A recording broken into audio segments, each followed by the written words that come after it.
El quinto tema que vamos a tratar es un popurrí de temas en realidad, en el cual vamos a juntar dentro de un paraguas muchas técnicas y muchas maneras de enfrentar distintos tipos de problemas. Las características principales de los problemas que vamos a enfrentar son básicamente que vamos a estar lidiando ahora con modelos en los cuales algún tipo de desvío de los modelos estándar que hemos visto en los cursos convencionales de econometría ocurren. Por ejemplo, puede ocurrir que tengamos un modelo que sea no lineal en las características que vamos a discutir en un minuto más, modelos en los que hayan desvíos de normalidad y estemos interesados en evaluar o modelar los desvíos de normalidad de los residuos, modelos en los cuales haya un tipo particular de heteroscedasticidad que vamos a discutir también en esta clase, y otro tipo de no linealidades más generales que pueden tener que ver, por ejemplo, con quiebres estructurales o pueden tener que ver con algún otro tipo de no linealidad algo más general. Entonces, todo eso lo vamos a juntar dentro de este tópico que llamamos el de top, valga la redundancia, vamos a llamar de tópicos, y vamos a partir con el primero de ellos, que es una manera muy específica de lidiar con algunas fuentes de no linealidad, que es justamente tratar el tema de mínimos cuadrados no lineales.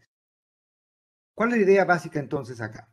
La idea básica es que típicamente en los modelos con los cuales nosotros hemos partido, hemos considerado que teníamos una variable y, teníamos un conjunto de regresores x, y ese conjunto de regresores x podrían ser también rezagos de la propia variable y, ¿no es cierto? Que serían los modelos de tiempo con los que hemos estado lidiando hasta ahora. Y típicamente lo que hemos asumido es que la esperanza condicional de y en x, la esperanza condicional de y en x, ¿sí? La esperanza condicional de y en x, podría ser expresada como una función m que dependía de un conjunto de regresores, que podían ser otra vez variables puramente exógenas o podían ser también rezagos de la variable endógena, y que finalmente la gracia de esto es que dependían de un vector de parámetros beta y de un conjunto de regresores, y lo que hacíamos típicamente para poder aplicar el estimador de mínimos cuadrados ordinarios era asumir que la esperanza condicional de y en x podía expresarse como una función que podía ser no lineal en los x, pero que era finalmente lineal en el vector de parámetros a ser estimado. Entonces podríamos tener un modelo que, por ejemplo, podría ser una función cúbica o cuadrática de algún regresor X, pero que dependía linealmente del vector de parámetros con el cual íbamos a estimar ese modelo. En este tipo de casos, entonces, el estimador de mínimos cuadrados ordinarios iba a ser un estimador que iba a poder utilizarse sin ningún inconveniente.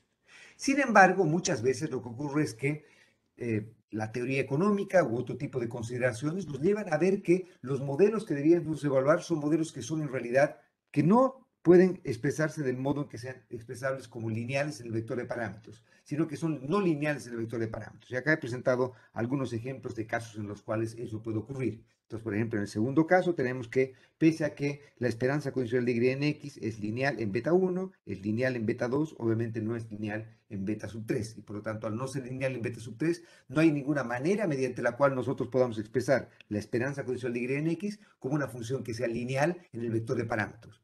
Entonces, si la esperanza condicional de y en x es no lineal en el vector de parámetros, el estimador OLS no va a poder utilizarse. Vamos a tener que utilizar otro tipo de estimador, y en este caso vamos a discutir el estimador que vamos a usar, es el de mínimos cuadrados no lineales. Entonces, lo que voy a hacer acá es básicamente, en primer lugar, presentarles una definición de cómo obtenemos el estimador de mínimos cuadrados no lineales. Vamos a ver que a diferencia del estimador de mínimos cuadrados ordinarios, el estimador de mínimos cuadrados no lineales no puede derivarse analíticamente y vamos a tener que recurrir a métodos numéricos, así como cuando ustedes han visto máxima verosimilitud, también en algunos casos tenían la función de verosimilitud era lo suficientemente no lineal como para no poder obtener un estimador analíticamente. Por lo tanto, vamos a discutir qué tipo de métodos numéricos podemos utilizar para obtener el estimador de mínimos cuadrados no lineales. Vamos a discutir algo respecto a cómo hacemos inferencia. Vamos a discutir algo respecto a cómo podemos generalizar el estimador GLS que han visto seguramente en cursos pasados para el caso en que tenemos no linealidades metidas adentro. Y voy a presentarles después una aplicación de cómo podemos utilizar el método de mínimos cuadrados no lineales para, por ejemplo, intentar aproximar funciones no lineales desconocidas. Y uno de esos métodos, un aproximador universal a funciones no lineales desconocidas, es utilizar lo que vamos a llamar redes neuronales. Entonces voy a presentarles esto básicamente ahora, ¿ok?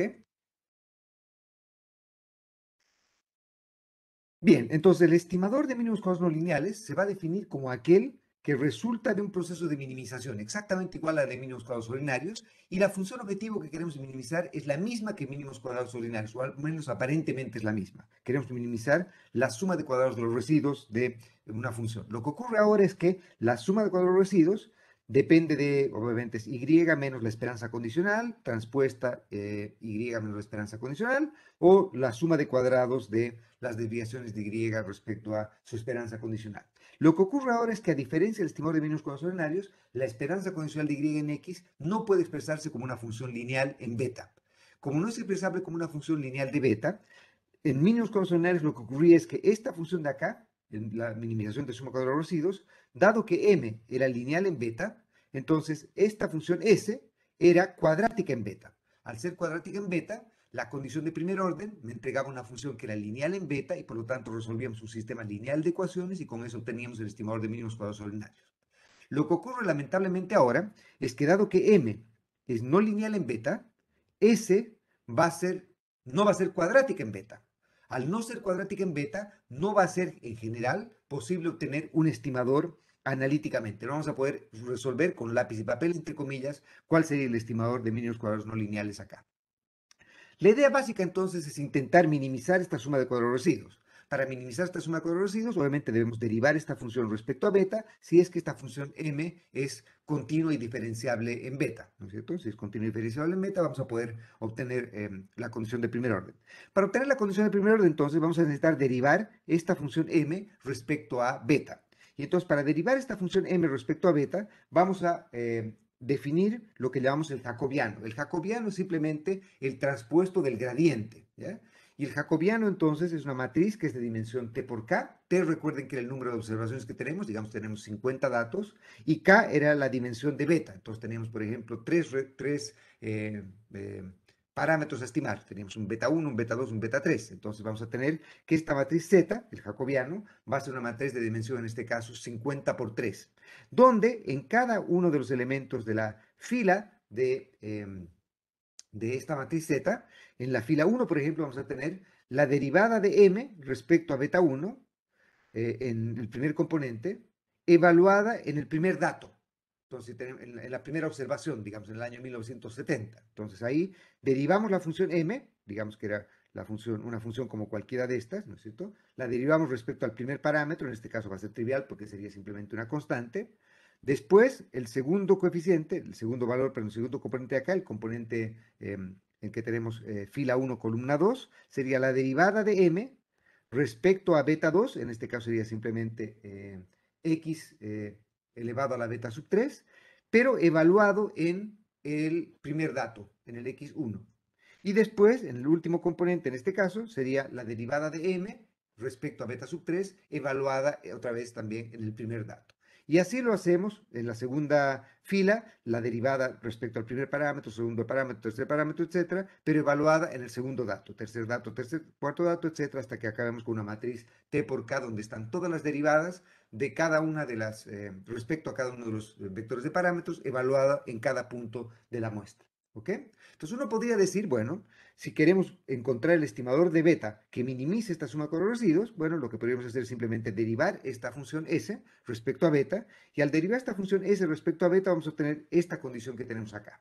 Y en principio, por lo menos, lo que debemos hacer es encontrar el vector, llamándolo beta gorro, el vector que resuelve esta condición de primer orden. ¿Cuántas derivadas tenemos acá? Bueno, tenemos obviamente tantas derivadas como vectores de parámetros a estimar o como parámetros a estimar, en este caso k parámetros a estimar. Entonces esto va a ser simplemente un sistema de k ecuaciones, ¿sí? Son k ecuaciones y por lo tanto acá tenemos k ceros, ¿no es cierto? Tenemos la derivada respecto al primer parámetro, respecto al segundo, respecto al tercero, cada uno igualada a cero, y tratamos de encontrar el vector de parámetros que resuelve esto. Entonces, obviamente, si ustedes derivan esta S respecto a beta, van a llegar justamente a esta condición. Y llamamos entonces beta gorro, o deberíamos llamar beta gorro, a aquel beta que nos resuelve estas condiciones de primer orden.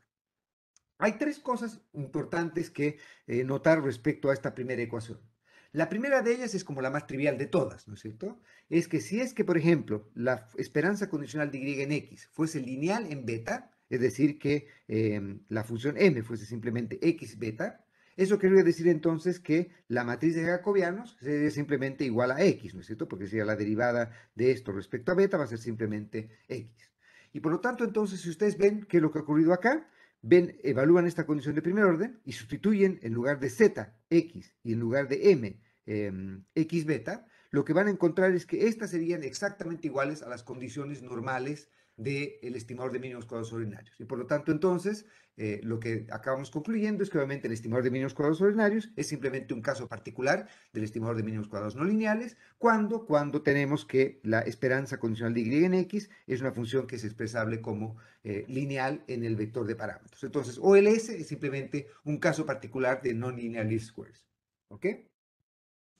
La siguiente cosa es que obviamente si es que esta condición no se cumple, si es que m no se puede expresar como una función lineal en el vector de parámetros, entonces lo que va a ocurrir es que lamentablemente esta condición que antes hubiese acabado siendo un sistema lineal de ecuaciones donde hemos obtenido el estimador de mínimos cuadrados ordinarios, el x transpuesta x inversa, x transpuesta y, lo que ocurre es que cuando m no es lineal en beta, estas condiciones de acá no van a ser lineales en beta. Y por lo tanto, al no ser lineales en beta, lo que va a ocurrir es que no vamos a poder utilizar esto para resolver analíticamente cuál es el beta gordo que resuelve este problema. No hay una solución analítica a este problema. No tenemos una solución que podamos derivar analíticamente. No hay manera de encontrar una forma cerrada para el estimador de beta.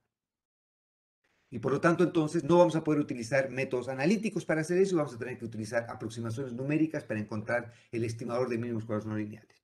Y un punto tal vez tanto más importante es que dado que M es no lineal en beta y por lo tanto probablemente Z también va a ser no lineal en beta, toda esta cosa de acá va a ser bastante no lineal en beta. Y al ser bastante no lineal en beta, quiere decir que probablemente no va a haber un solo beta gorrito que va a hacer que estas ecuaciones se hagan iguales a cero. Es decir, no, va a haber más de un punto que haga que la condición de primer orden sea igual a cero. Entonces puede ser que hayan varios mínimos, puede ser que hayan varios máximos o puede ser que hayan puntos de inflexión directamente. Y por lo tanto, si recuerdan, la condición de primer orden no nos decía si es que este era un mínimo, si este era un máximo, si este era un punto de inflexión, y tampoco nos decía si este era un mínimo local o era un mínimo global. Y por lo tanto, entonces, dado que todo esto va a ser un sistema no lineal de ecuaciones, pueden haber varias raíces, se llama así, varias raíces que resuelvan estas ecuaciones no lineales. Y por lo tanto, entonces, lo que tenemos que hacer es que tenemos que tratar de discernir cuál de esas potenciales soluciones es la solución que efectivamente estamos buscando, que es la que intenta encontrar cuál es el mínimo global de este problema que estamos enfrentando. Como no tenemos una manera de resolver analíticamente cuál es el estimador de mínimos cuadrados no lineales, tenemos que encontrar un método para poder hacerlo. Y tenemos que utilizar entonces métodos numéricos. Eso quiere decir que lamentablemente no va a haber una solución, entre comillas, sino que vamos a tener que intentar encontrar esa solución utilizando aproximaciones, que es lo que hacemos típicamente cuando utilizamos métodos numéricos. Y el método numérico que vamos a utilizar para este caso es distinto al Newton-Raphson que ustedes han visto para ver el estimador de máxima verosimilitud, y es un caso que es el método que se llama el método de Gauss-Newton. Y obviamente acá este es probablemente como decir, no sé, no me gusta mucho Neymar, pero decir, yo qué sé, Ronaldo tampoco, pero digamos, Messi-Ronaldo, digamos, que serían como las estrellas de fútbol en la actualidad. Bueno, Gauss y Newton fueron probablemente los gigantes más gigantes en términos del aporte que han hecho a matemáticas, física y muchas otras cosas en la historia de la humanidad, probablemente. Por lo tanto, tener un método que lleve el nombre de los dos es un homenaje bastante obvio y razonable para los aportes que han hecho estos dos gigantes. Entonces, este método se llama el método de Gauss-Newton. ¿Ok?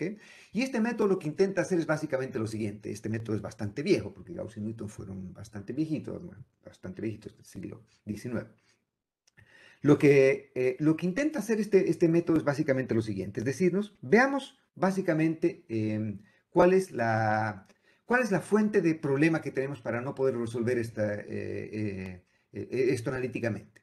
Sabemos que si la función objetivo fuese cuadrática en beta, si la función objetivo fuese cuadrática en beta, sabemos que la condición de primer orden sería lineal en beta, y al ser lineal en beta podríamos encontrar una solución analítica. Por lo tanto, entonces el método Gauss-Newton nos dice, no vamos a resolver el problema original que tenemos, sino vamos a resolver una aproximación al problema original. Una aproximación en la cual sabemos que hay una solución analítica. Por lo tanto, entonces lo que vamos a hacer es que, como sabemos que si es que m fuese lineal en beta, S sería cuadrática en beta, entonces lo que vamos a hacer es que vamos a hacer una aproximación de primer orden a m. Vamos a hacer una aproximación de Taylor de primer orden a m. Entonces, lo que vamos a hacer es que simplemente vamos a agarrar y vamos a partir con un valor inicial de beta. Llamamos este valor inicial de beta, beta sub 0. Este es un guess inicial, un tincazo inicial de beta. Vamos a discutir un poquito más tarde cómo podemos tratar de educarnos respecto a escoger este guess. Pero vamos a hacer una aproximación entonces de m en torno a beta. Entonces, la función objetivo puede haber sido bastante no lineal y lo que estamos haciendo es que si la función era así, estamos aproximándola como una función que es lineal en beta, en torno a este punto. ¿Ok? Y entonces la idea es que agarramos esta m que era no lineal y hacemos una aproximación de primer orden. ¿Cómo sería eso? Evaluamos la misma m en este beta sub 0, en torno a la cual estamos haciendo la aproximación de primer orden, y después tomamos la aproximación de primer orden de los desvíos de beta respecto al beta sub 0, que era el punto en torno al cual estamos haciendo la aproximación de primer orden. Entonces lo que vamos a hacer ahora es que vamos a hacer creer que nuestro problema en realidad no toma en cuenta esta m, que es no lineal en beta, sino vamos a hacer creer que la m se puede aproximar como esta función que ahora es lineal en beta, porque vean que esta cosa acá es simplemente una constante, esta derivada está evaluada en beta sub 0, que es conocida, y beta sub 0 es conocido, está dado, y por lo tanto todo esto de acá es una función que se ha vuelto lineal en beta. Como esta función es lineal en beta, lo que vamos a hacer es, en lugar de resolver el problema original de minimizar la suma con los residuos, vamos a resolver la suma con los residuos, pero en torno a la aproximación de primer orden de m. Y por lo tanto, entonces, en lugar de m, vamos a colocar la aproximación de primer orden. Y ahora lo que ha ocurrido es que como esto, dado que beta sub 0 es conocido, es una constante, esto, dado que beta sub 0 es conocido, va a darme la matriz de jacobianos que hemos derivado antes, y por lo tanto, entonces, esto que depende solamente acá de beta, como esto es lineal en beta, toda esta expresión de acá va a ser cuadrática en beta. Como esta expresión es cuadrática en beta, entonces vamos a poder resolver, al sacar la primera derivada, la derivada respecto a beta va a ser ahora lineal en beta. Y al ser lineal en beta, vamos a poder resolver analíticamente la condición de primer orden. Vamos a tener k ecuaciones, k incógnitas, y resolvemos este sistema de ese modo. Lo que les voy a pedir entonces es que ustedes ahora, con calma en la casa, vean que si es que derivan esto respecto a beta, al derivar respecto a beta e igualar eso a 0, llamen beta sub 1 al que resulta de resolver el problema de la aproximación en torno a beta sub 0, llamen beta sub 1 el que resuelve esta maximización, o esta minimización, perdón, y van a encontrar que el beta sub 1 que resuelve esa minimización puede expresarse de este modo. Entonces les pediría que con calma en la casa deriven que efectivamente pueden demostrar que pueden llegar a la expresión 4 partiendo de derivar la expresión 3 respecto a beta. Y por lo tanto, entonces, lo que hemos hecho acá es que hemos mostrado que partiendo con un guess inicial, con un beta sub 0, con un pincazo inicial, con una idea inicial de lo que podría ser la conjetura inicial respecto a lo que deberían ser los betas, con esa conjetura inicial lo que hacemos es que hacemos la aproximación del primer orden y encontramos un beta sub 1, que sería una mejor conjetura, ojalá, porque estamos teniendo algo más de información respecto a esta función de acá, y por lo tanto entonces con esto tendríamos ahora un beta sub 1, que sería el resultado de haber utilizado este método una iteración. ¿Qué hacemos después? Bueno, lo que hacemos después es simplemente volvemos acá. Y ahora la expresión 2, en lugar de hacer la aproximación de primer orden de m en torno a beta sub 0, ahora la hacemos en torno al beta sub 1 que hemos obtenido acá. Este beta sub 1 en principio debería ser una mejor aproximación a dónde está el beta que el beta sub 0. Por lo tanto, entonces ahora tenemos esta cosa de acá expresada en función de beta sub 1. Ahora reemplazamos eso en 3 y derivamos respecto a beta otra vez. Y el que resuelve ese problema de minimización lo llamamos ahora beta sub 2, que sería el vector de betas que resulta luego de haber hecho esto una segunda iteración. Y después hacemos una tercera iteración, cuarta iteración, quinta iteración, etcétera, hasta ojalá converger. Como vamos a discutir en unos minutos más, vamos a discutir algo respecto a qué es lo que definimos como converger. Y por lo tanto, entonces, llamamos el estimador de minúsculos no lineales como aquel que resulta luego de haber convergido, luego de haber aplicado este método iterativo. ¿Sí?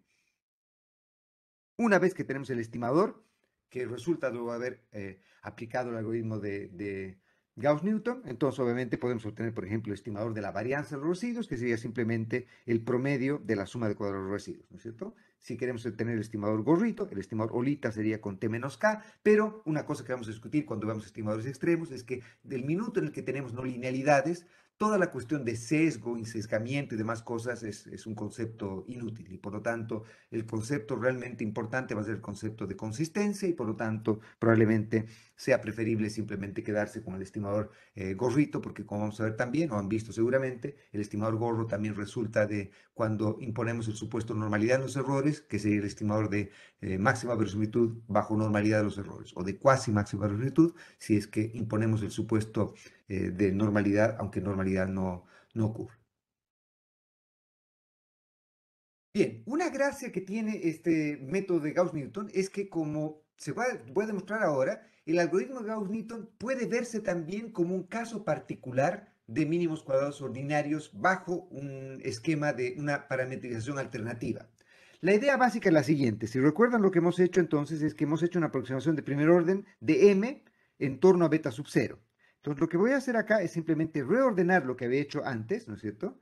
Que es simplemente colocar y, debería ser y es igual a m, ¿no es cierto? Y es igual a m de beta más los errores. Lo que voy a hacer ahora entonces es que voy a colocar en el lado izquierdo toda la parte de la aproximación de primer orden que conocemos, dado que conocemos el beta sub 0, dado que nos hemos dado el beta sub 0. Entonces, como recuerdan, acá estaría primero la constante, ¿no es cierto? La parte de la función m evaluada en el vector de beta sub 0 dado, y estaría esta parte, que sería de la aproximación de primer orden, la parte que es esta cosa con esto, ¿no es cierto? Dado que esta parte de acá depende de beta sub 0 y por lo tanto es conocido, y acá beta sub 0 es conocido, toda esta parte de acá es conocida, esta parte de acá. Y por lo tanto entonces yo puedo pasar esa parte al otro lado, ¿sí? Cuando haga esta parte de acá. Y me quedo simplemente con la función que depende de beta a este lado, ¿sí? Más el término de error. Entonces la idea básica es ahora que yo podría entender el estimador de mínimos cuadrados no lineales, utilizando el método Gauss-Newton, como aquel que resulte de hacer ahora un mínimos cuadrados ordinarios, pero para un modelo transformado, en el que ahora la variable dependiente es y estrellita, donde y estrellita es simplemente la y original menos la parte que tiene que ver con los términos que dependen de beta sub 0 en la aproximación de primer orden a m. Y por otro lado, tendríamos que ahora la función m la hemos aproximado como una función que depende linealmente de beta, y por lo tanto recuerden que z era la matriz jacobiana, ¿no es cierto? Por lo tanto, entonces, a esta matriz jacobiana la llamamos ahora x estrellita, y por lo tanto, entonces, el modelo original es aproximado ahora como un modelo en el cual tenemos una representación alternativa con y estrella, que es una nueva variable dependiente, entre comillas, x estrella, que sería la matriz jacobiana de m, ¿no es cierto? Y por lo tanto, ahora, esto sería exactamente igual a un problema de mínimos cuadrados ordinarios, pero para un modelo transformado. Entonces, si hacemos mínimos cuadrados ordinarios a este modelo transformado, el estimador de mínimos cuadrados ordinarios, como sabemos, es simplemente x estrella transpuesta x estrella inversa x estrella transpuesta y estrella, donde obviamente sería OLS para este modelo. Y ahora, volviendo a sustituir que en lugar de x estrella tenemos la matriz de jacobiano y en lugar de y estrella tenemos todo esto, si ustedes hacen eso, van a demostrar, háganlo con calma en la casa, que van a llegar exactamente a la misma expresión que llegaba cuando hemos derivado esto utilizando el algoritmo Gauss-Newton. Entonces, la ecuación 4, que la hemos derivado de esta manera, puede entenderse como hacer un mínimos cuadrados ordinarios al modelo transformado. Y obviamente, otra vez, lo que hacíamos en este caso es que partiendo con un guess inicial o con un tincazo inicial, una conjetura inicial de beta, que llamamos beta sub 0, obteníamos nuestra siguiente conjetura. Con la siguiente conjetura que hacemos, evaluamos la matriz de jacobianos ya no en beta sub 0, sino en beta sub 1. Evaluamos todo esto en beta sub 1, ya no en beta sub 0, volvemos a llamar esto y estrella, x estrella, volvemos a hacer un OLS, vamos a obtener con eso beta sub 2, beta sub 3, beta sub 4, beta sub 5, etcétera, idealmente hasta converger. Entonces la idea es que el algoritmo Gauss-Newton entonces puede entenderse como un estimador de mínimos cuadrados ordinarios para un modelo transformado en el cual hemos hecho una aproximación de primer orden a la fuente no linealidad, que era la esperanza condicional de y en x. ¿Cuáles son algunas de las ventajas principales que tenemos de hacer el algoritmo de Gauss-Newton? Bueno, obviamente una de las principales ventajas es que lo que va a ocurrir es que nosotros tenemos que hacer simplemente OLS, ¿sí? luego de haber hecho estas aproximaciones. Entonces, la única parte realmente compleja que ustedes tienen que hacer es que ustedes tienen que encontrar la matriz de jacobianos, que es simplemente derivar m respecto a cada uno de los vectores de parámetros y evaluar esto en cada uno de los betas que obtengamos. ¿Ok? Obviamente, la gracia de este método entonces es que este método solamente requiere sacar una primera derivada de esta función m que es no lineal. Otros métodos, por ejemplo el método Newton-Raphson que ustedes han visto, requería obtener segundas derivadas porque necesitaban la interacción de gradientes con hessianos, si se acuerdan. El método de Gauss-Newton acá solamente requiere trabajar con primeras derivadas, con jacobianos. ¿Okay? Obviamente un problema que puede ocurrir con esto es que nosotros podíamos no necesariamente estar llegando a un proceso de minimización, sino que podría ser que el estimador que resulte de esta secuencia podría en realidad ser un mínimo local o podría ser un máximo y no ser necesariamente un mínimo global. ¿Sí? Obviamente hay varios otros problemas más, que podría ser que, por ejemplo, para poder yo llegar de una iteración a la siguiente, yo necesito invertir la matriz Z transpuesta a Z. Puede ocurrir que bajo ciertas parametrizaciones, la matriz Z transpuesta a Z en algún vector de parámetros no sea invertible. Por lo tanto, entonces, algunos métodos numéricos un poquito más sofisticados lo que intentan hacer es, en primer lugar, garantizar que esta matriz sea invertible. Y en segundo lugar, para garantizar que estamos buscando un mínimo y no estamos yendo hacia buscar un máximo, también garantizar que la matriz esta con la que estamos tratando de encontrar la próxima iteración me entregue una matriz que sea positiva definida y por lo tanto esté camino a encontrar un mínimo en lugar de encontrar un máximo. ¿Ok? Un punto que obviamente es importante es que típicamente los seres humanos sabemos derivar mejor que las máquinas todavía, aunque las máquinas están haciéndolo cada vez mejor, pero todavía nosotros tenemos cierta ventaja derivando. Obviamente sabemos derivar y si lo hacemos bien. Eh, nosotros derivamos mejor que los computadores integran mejor que nosotros. Y por lo tanto, entonces, algo de división del trabajo nos permitiría, si es que ustedes hacen las cosas bien, y obviamente van a tener que hacer esto para la tarea, por ejemplo, entonces lo que tienen que hacer es que, dado una función no lineal, tienen que tratar de encontrar el jacobiano y con este jacobiano, con esta matriz jacobiana, poder utilizar este algoritmo para ir iteración por iteración intentando converger. Bien, como este es un método iterativo, entonces, lo que ocurre es que es muy importante, es crucial, saber cómo escoger tres cosas en cualquier método iterativo. En primer lugar, un método iterativo siempre nos debería decir cómo partir, es decir, cuáles son las condiciones iniciales, ¿no es cierto? Cómo escoger la condición inicial con la que partir. La segunda cosa que nos dice todo el método iterativo es cómo llegar de una iteración a la siguiente. Y esa ya la hemos descrito con el algoritmo de Gauss-Newton, ¿no es cierto? Hemos dicho que dado un beta sub 0, cómo llegamos a un beta sub 1. Dado un beta sub 1, cómo llegamos a un beta sub 2, etcétera, etcétera, etcétera. Entonces, la segunda etapa la hemos descrito ya. La primera todavía, cómo escogemos una conjetura, ¿no es cierto? Y la siguiente etapa es cómo decidimos parar, cuándo decidimos que convergimos o cuándo decidimos rendirnos. Una de las dos cosas tiene que ocurrir. Y eso es lo que llamamos la stopping rule, ¿no es cierto? La manera, la regla para decidir cómo parar. ¿Ok? Entonces lo que vamos a hacer ahora es discutir brevemente cómo escogemos condiciones iniciales y cómo paramos, porque ya hemos discutido algo respecto a cómo pasamos de una iteración a la siguiente. Probablemente en el curso de econometría anterior ya han visto algo respecto a condiciones iniciales y respecto a stopping rules cuando han visto Newton-Raphson. Corríjame si estoy equivocado.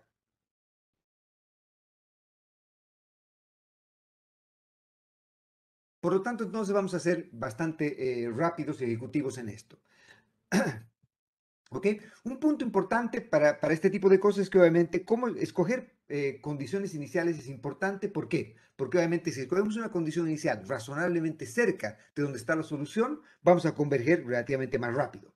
O puede ser que en algún caso, si escogemos una condición inicial en el lado oscuro de la luna, vamos a tardar mucho tiempo en llegar a una solución, o vamos a diverger en lugar de converger. Vamos a llegar, por ejemplo, si queremos minimizar algo, vamos a llegar a un máximo en lugar de un mínimo, etc. La otra cosa que puede ocurrir es que, aunque lleguemos a un mínimo, puede ser que si nosotros escogemos una condición inicial cercana a un mínimo local en lugar del mínimo global, entonces puede ser que estas condiciones de primer orden tengan varias raíces. Y como tienen varias raíces, puede ser que la condición inicial nos lleve a una solución que no sea la solución, que sea una solución, pero que no sea la solución al problema que queremos resolver. Por lo tanto, entonces, es muy importante saber escoger condiciones iniciales. Lamentablemente, como seguramente ya han visto, no existe una teoría unificada respecto a cómo escoger condiciones iniciales. Pero ciertas cosas sí se pueden decir y ciertos consejos importantes se pueden dar. El primero de ellos es que obviamente puede ser que el problema que estemos enfrentando nosotros se parezca lo suficiente a un problema que ya ha sido resuelto, por ejemplo, con otra base de datos, otra especificación, etcétera, etcétera, y por lo tanto puede ser que podamos utilizar resultados de procesos anteriores como valores iniciales para partir. Obviamente, teoría económica también ayuda mucho. Muchas veces podemos tener restricciones de signos que sabemos que tiene que satisfacer cierta cosa, cierto coeficiente o cierto parámetro. Pueden haber restricciones respecto a magnitudes que tienen que satisfacerse y por lo tanto el lugar donde tenemos que buscar puede que sea algo más reducido que simplemente buscar en todo el espectro de los números reales, ¿no es cierto?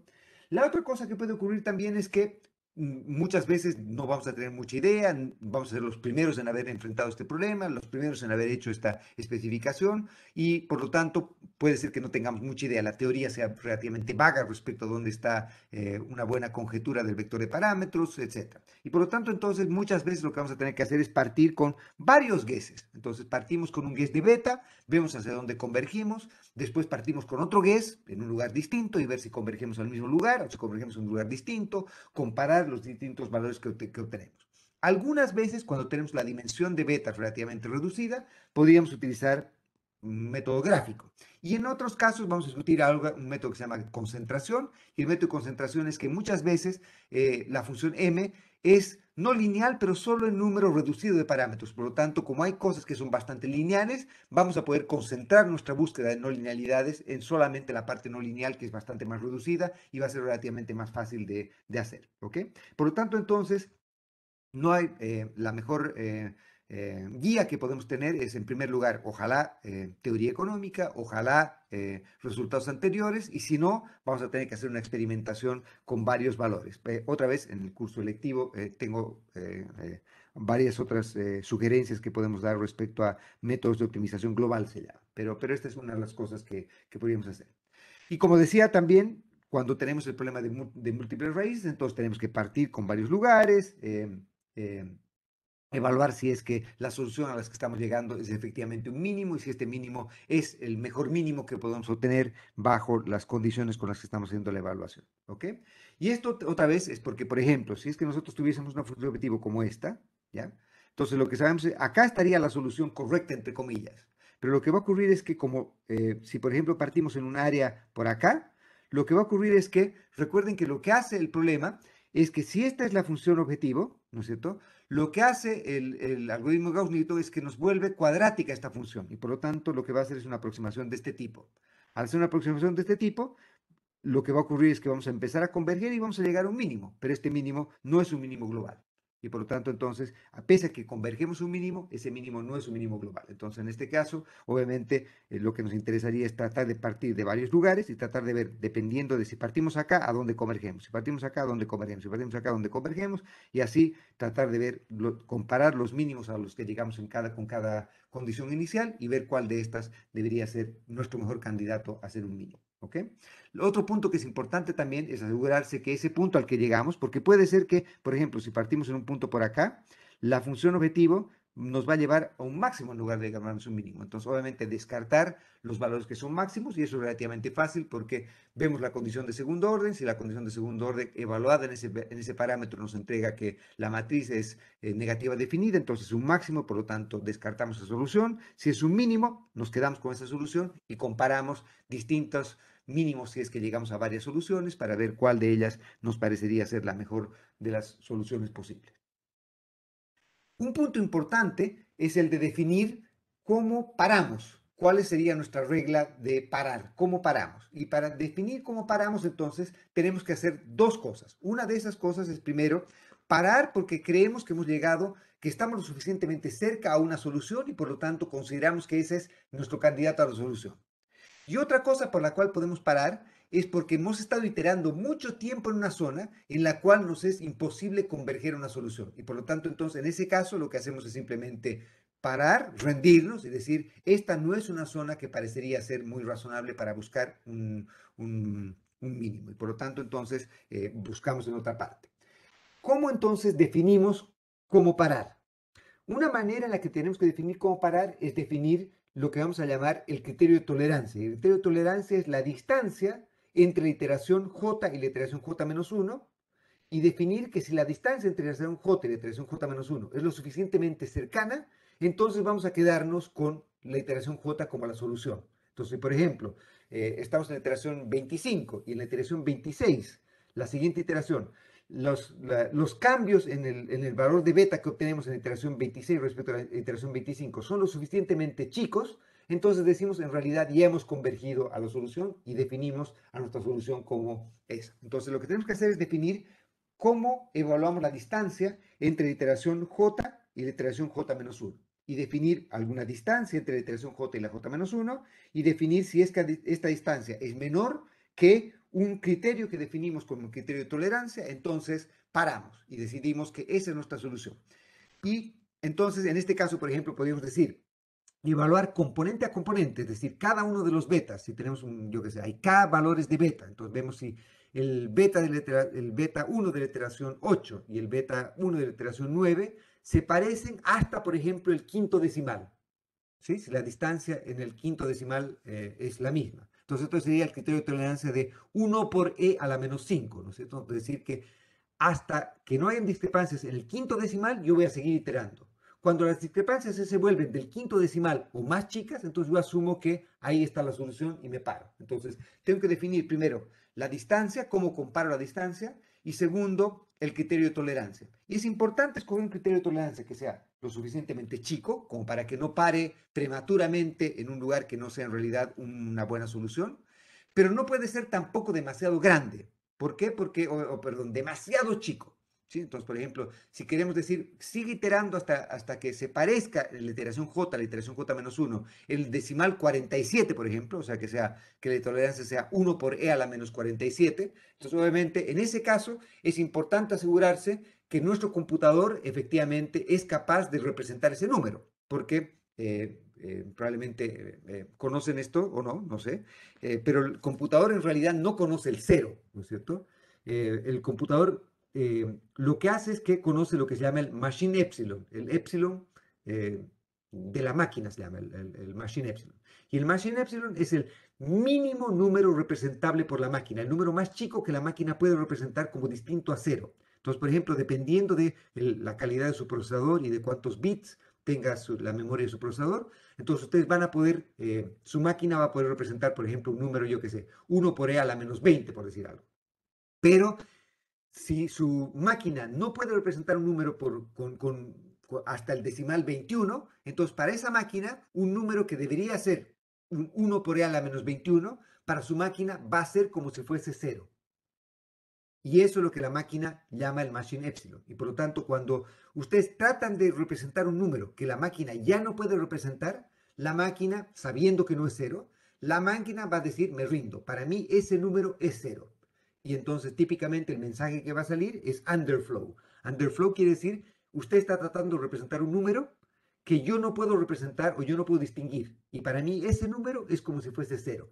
Por lo tanto, entonces, obviamente, ustedes siempre traten de escoger un criterio de tolerancia que sea un número algo mayor que el machine epsilon, ¿no es cierto? Porque si no, ustedes van a estar esperando hasta el fin de los días que la máquina llegue a tratar de representar un número que no puede representar, porque para la máquina ese número es 0.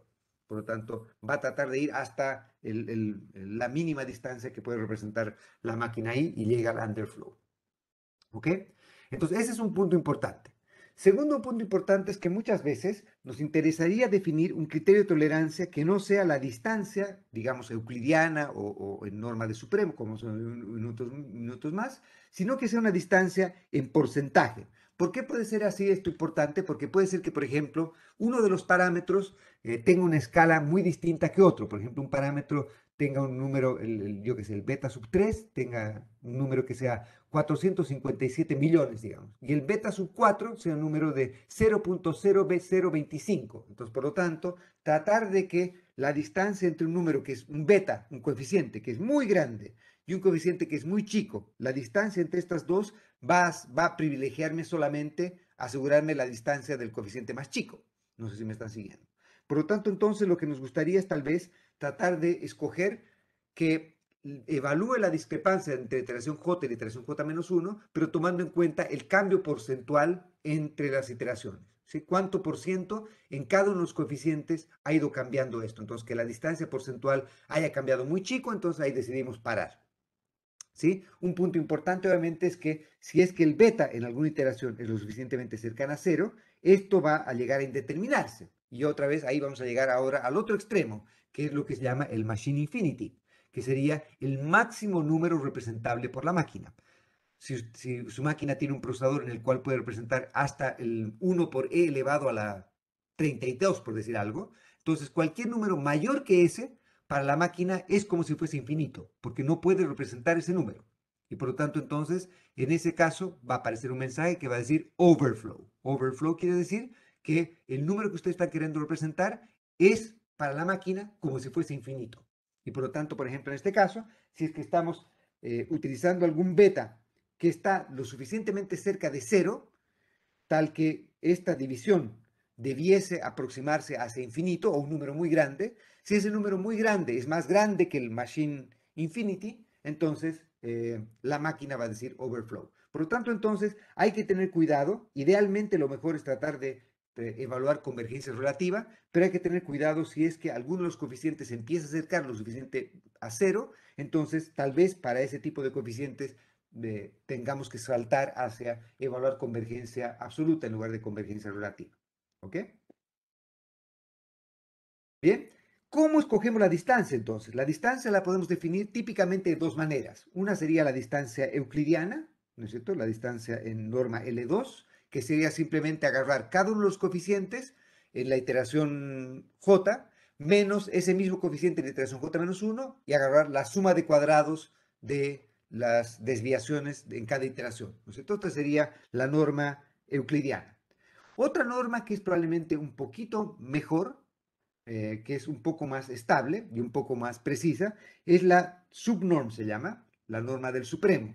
Y la norma del supremo lo que hace básicamente es lo siguiente: agarra y me compara, ya sea en distancia en convergencia absoluta o en convergencia relativa, me compara cada coeficiente de la iteración j y de la iteración j-1 en valor absoluto y escoge aquel que me dé el valor más grande en valor absoluto. Y entonces agarra a ese valor y evalúa si ese valor es mayor o menor que la tolerancia. Si ese valor es menor que la tolerancia, entonces para. ¿Por qué? Porque quiere decir que todos los demás coeficientes obviamente son también menores que la tolerancia. Si la mayor de las distancias es menor que la tolerancia, quiere decir que todas las demás distancias son menores que la tolerancia y por lo tanto parar ahí también. Vamos entonces ahora a tratar de definir y evaluar qué es lo que es concentración. Y concentración no es solamente un estado profundo de meditación en este caso, sino simplemente el tratar de concentrar nuestros esfuerzos en tratar de evaluar cuál es la parte problemática de la especificación. Lo que ocurre muchas veces es que nuestra función m, que es no lineal en el vector de parámetros, es en realidad no lineal solamente en uno o dos o una fracción reducida del vector de parámetros. No en todos, sino en una fracción reducida del vector de parámetros. Y por lo tanto puede ser que en realidad nuestra función puede ser expresable como una función que es lineal en un conjunto de parámetros, llamamos estos parámetros gamma, y no lineal solamente en un número reducido de parámetros que llamamos delta. Entonces podemos particionar el total de vector de parámetros en unos parámetros que son expresables linealmente y otros que son expresables no linealmente. Entonces vamos a poder utilizar este método de concentración. Déjenme mostrarles un ejemplo o varios ejemplos de esto en lo que he presentado antes. Por ejemplo, en este modelo, lo que ocurre es que esta función es lineal en beta 1, es lineal en beta 2, pero es no lineal en beta 3. Por lo tanto, el beta 3 sería el único coeficiente no lineal en esta relación. Todo lo demás es lineal en beta 1 y beta 2.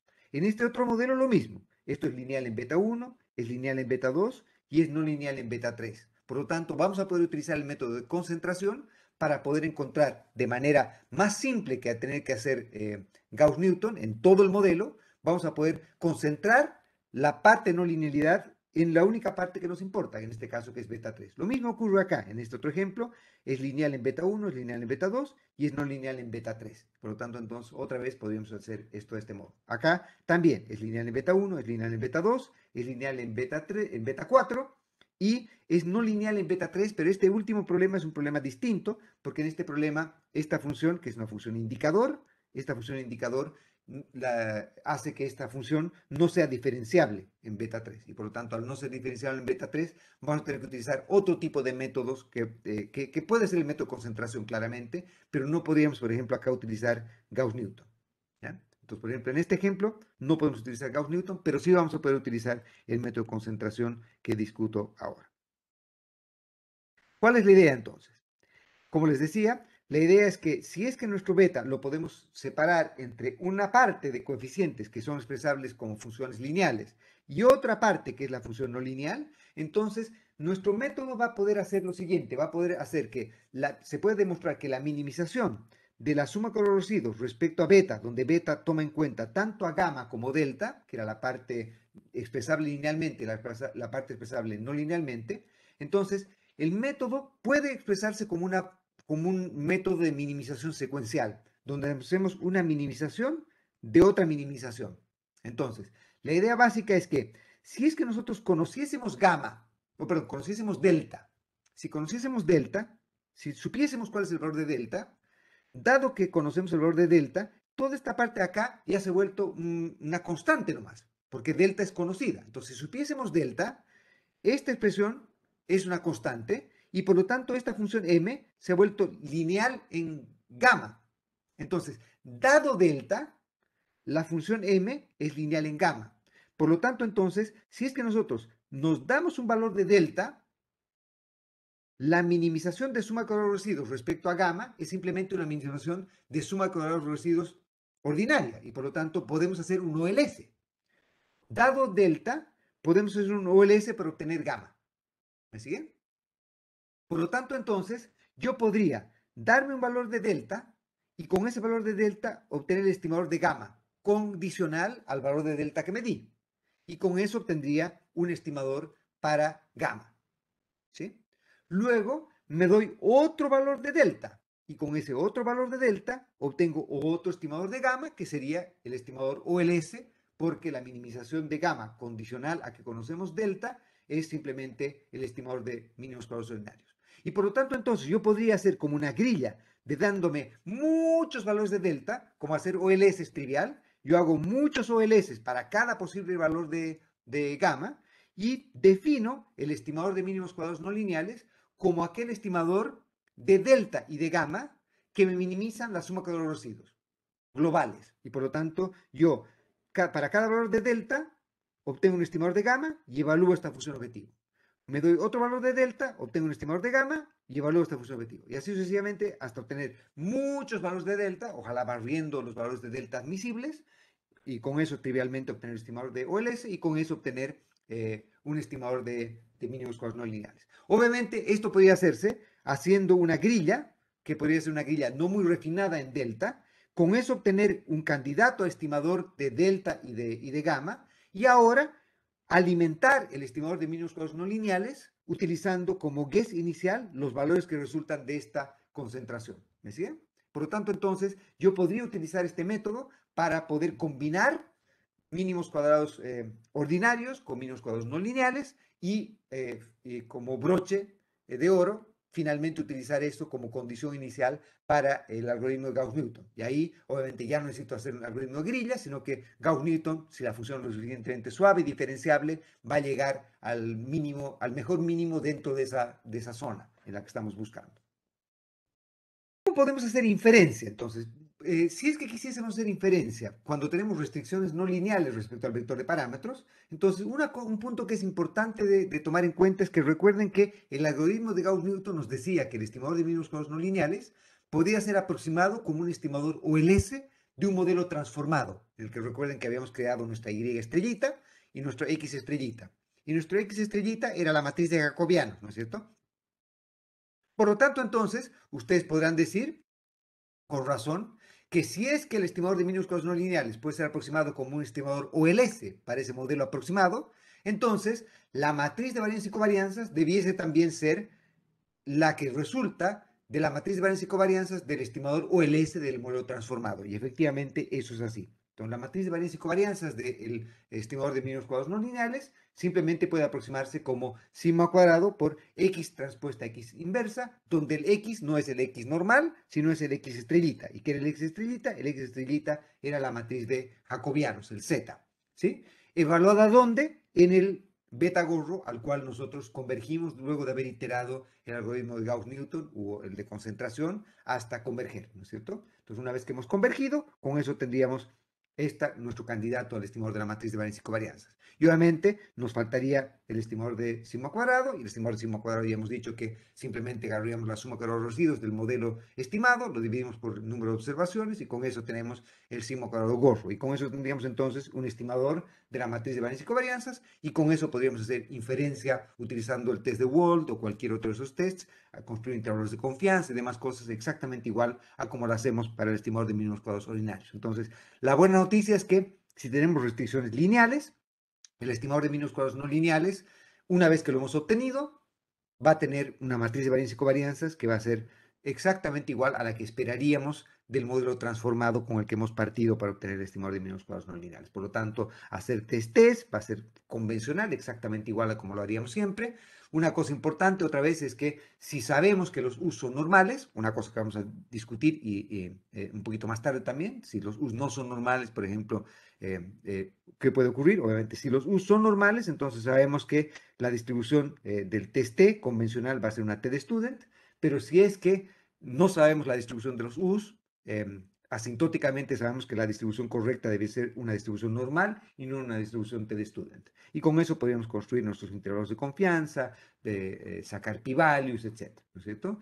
Otra vez, el test F es un test que podemos hacer para testear hipótesis lineales conjuntas, siempre y cuando los errores sean normales. Si los errores son normales, entonces la distribución del test F va a ser, perdón, la distribución asintótica del test va a ser una distribución F. Si es que los errores no son necesariamente normales, de todos modos, la distribución asintótica correcta va a ser una chi cuadrado con q grados de libertad, donde q era el número de restricciones, ¿no es cierto? Obviamente acá esto es más fácil de decir que de hacer, porque vean que el estimador que tenemos acá sería el estimador de mínimos cuadrados no lineales no restringido, donde no estamos imponiendo la hipótesis nula, y esta sería el estimador, el beta barra, sería el estimador restringido. Y si es que nuestra hipótesis, aunque nuestra hipótesis sea lineal, dado que nuestro modelo es no lineal, obtener este estimador puede ser no trivial. Y por lo tanto, esto puede que no sea tan simple de hacer. Pero de todos modos, una vez que hemos obtenido el estimador restringido, hacer inferencia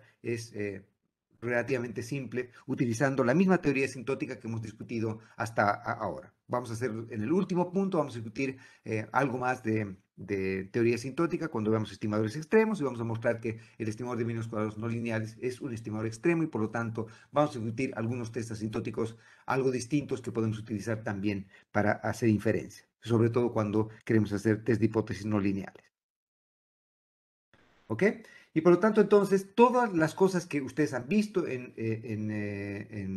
su curso convencional para evaluar test de hipótesis lineales, lo pueden ahora especializar para el caso de mínimos cuadrados no lineales cuando tienen una restricción lineal a evaluar. ¿Ok?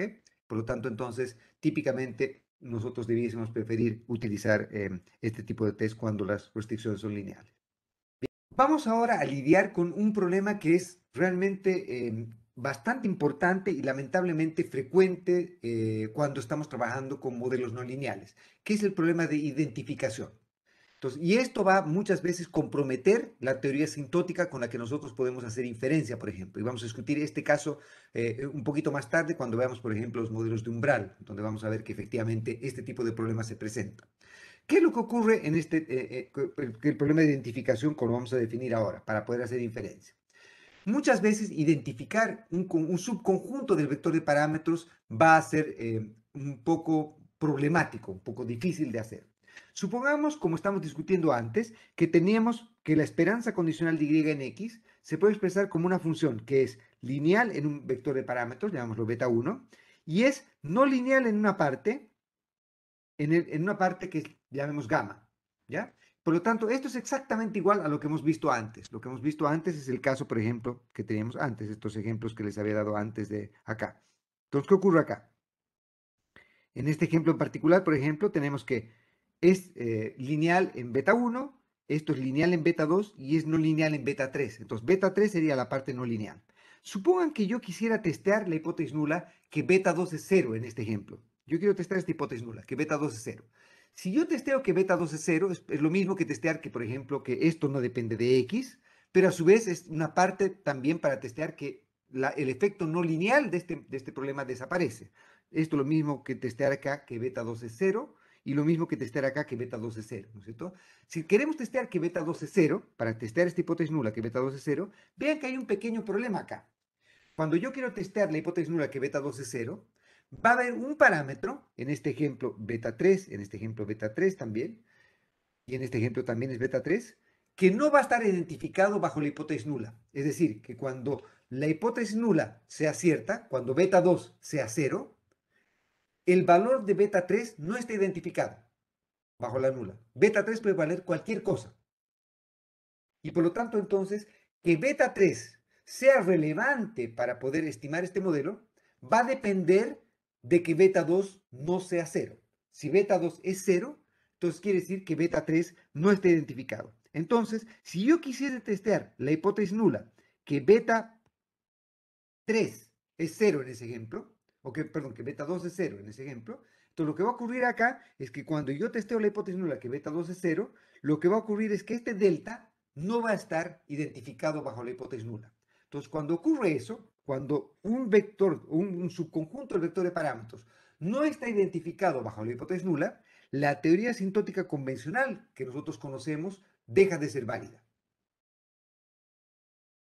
Y lo que va a ocurrir ahí entonces es que cuando la hipótesis nula es correcta, cuando beta 2 es efectivamente 0, lo que va a ocurrir es que la distribución asintótica de los parámetros va a dejar de tener una distribución normal. Y en ese caso, entonces, lo que va a ocurrir es que los test convencionales que hacemos, el test T o el test normal, si es que queremos apoyarnos en teoría asintótica, o el test F o el test chi cuadrado, si queremos apoyarnos en teoría asintótica, esos test dejan de ser válidos. Ya no podemos utilizar esa distribución cuando tenemos un problema de identificación bajo la hipótesis nula. Y lamentablemente ese tipo de casos ocurren con relativa frecuencia. Vamos a discutir con un poco de calma, un poquito más tarde, cuando veamos un ejemplo muy práctico de eso, y vamos a mostrar cómo podemos hacer inferencia en ese tipo de casos. Pero un punto muy importante que quiero que quede claro es que cuando tenemos este tipo de problemas, no vamos a poder utilizar teoría asintótica convencional. Vamos a tener que utilizar métodos como Bootstrap o similares para tratar de hacer inferencia de esta hipótesis nula en particular cuando un subconjunto del vector de parámetros bajo la hipótesis nula no está identificado. Un punto que también vamos a hacer es mostrar que nosotros podíamos generalizar lo que ustedes han visto seguramente en, mínimos, en sus cursos de econometría convencionales, que es el estimador de GLS, ¿no es cierto? El estimador GLS era aquel que utilizamos cuando teníamos que la matriz de varianza y covarianzas de los errores no era sigma cuadrado de identidad, sino que era sigma cuadrado omega, y omega era distinto de identidad, entonces podían tener heteroscedastidad y podían tener autocorrelación. El estimador GLS era un estimador que era más eficiente que el estimador de mínimos cuadrados ordinarios, porque el estimador GLS tomaba en cuenta heteroscedastidad y autocorrelación. Y entonces ustedes probablemente han visto, han derivado el estimador GLS. Si es que nosotros, y obviamente también han debido discutir que el estimador GLS funciona solamente cuando nosotros conocemos omega o sabemos la forma de omega. Si conocemos omega, el estimador que vamos a obtener va a ser el estimador GLS. Y si no conocemos omega, pero sabemos la forma de omega, podemos obtener un estimador consistente de omega y con eso obtener el estimador de feasible GLS, o el estimador de mínimos cuadrados generalizados admisibles, ¿no es cierto? En el caso en que conocemos omega y la esperanza condicional de y en x es una función que es no lineal en beta, entonces podríamos juntar lo que hemos conocido ya de GLS con non-linear squares. Y entonces podríamos hacer exactamente lo mismo que han hecho para obtener el estimador de GLS, pero ahora para obtener el estimador de el mínimos cuadrados generalizados no lineales, digamos, ¿no es cierto? Entonces, en ese caso, ¿qué es lo que harían? Lo que hacían típicamente, si recuerdan, era que ustedes hacían un modelo transformado. El estimador GLS era un estimador transformado, donde lo que hacían era transformaban el modelo original que tenía heteroscedastidad y o autocorrelación. Si conocían omega, lo que hacían era que conseguían la inversa de omega, la podían representar como P transpuesta P, una matriz, donde esta P no es la matriz de proyección, sino es otra matriz, ¿no es cierto? Y lo que hacían era utilizar esta matriz de proyección, con esta, perdón, no esta matriz de proyección, sino la matriz P, tal que P transpuesta por P me reproduce la inversa de la matriz omega, premultiplicaban su modelo, el modelo que tenían antes, por esta P, y con eso obtenían errores que eran homoscedásticos. Entonces, lo que ocurriría ahora es que ustedes tendrían que hacer esto 2 veces. En primer lugar, recordar que si tienen un problema de no linealidad en la esperanza condicional, ustedes ya han hecho una aproximación de primer orden, y con esa aproximación de primer orden han obtenido un modelo que era lineal, ¿no es cierto? Que es justamente lo que hemos hecho para mostrar la representación alternativa de Gauss-Newton, ¿no es cierto? Entonces tenían el Y estrellita, X estrellita y el U. Si el U es heteroscedástico y O tiene autocorrelación y conocemos el patrón de heteroscedastidad y O autocorrelación, entonces ahora a este modelito lo premultiplicamos por esta matriz P que hemos discutido antes, y con eso entonces obtendríamos un modelo que va a ser lineal en beta y que va a tener errores transformados que van a ser homoscedásticos y no van a tener autocorrelación. Y por lo tanto entonces el estimador de mínimos cuadrados generalizados no lineales va a ser un estimador OLS de un modelo transformado, de un modelo transformado, de un modelo transformado 2 veces. Y con eso entonces ustedes podrían obtener el estimador de mínimos cuadrados generalizados no lineales. ¿Sí? Entonces el Generalized Non-Linear Least Squares Estimator sería este. ¿Sí? Y con eso podrían realizar inferencia y hacer todo de igual manera como lo hacían siempre. Entonces, el punto que quería demostrar con esto es simplemente que en el apunte están derivadas estas cosas con más detenimiento, es simplemente que muchas de las cosas que ustedes han visto en sus cursos introductorios o en sus cursos iniciales van a poder ser adaptables a este entorno no lineal también. Algunas cosas no van a poder ser adaptables y algunas cosas sí. Entonces, el estimador de Generalized Non-Linear Squares Estimator va a poder ser simplemente o va a poder ser obtenido de la manera en que intuitivamente ustedes esperarían que se obtenga una vez que conocen cómo interpretar Gauss-Newton, ¿no es cierto? Que sería la aproximación de primer orden a M. Una vez que han hecho eso, entonces ustedes pueden simplemente utilizar ese nuevo algoritmo y utilizar la matriz de varianza y covarianzas que saldría del estimador de GLS, lo pueden generalizar para el caso de donde a su vez tengan no linealidades en la esperanza condicional. ¿Ok?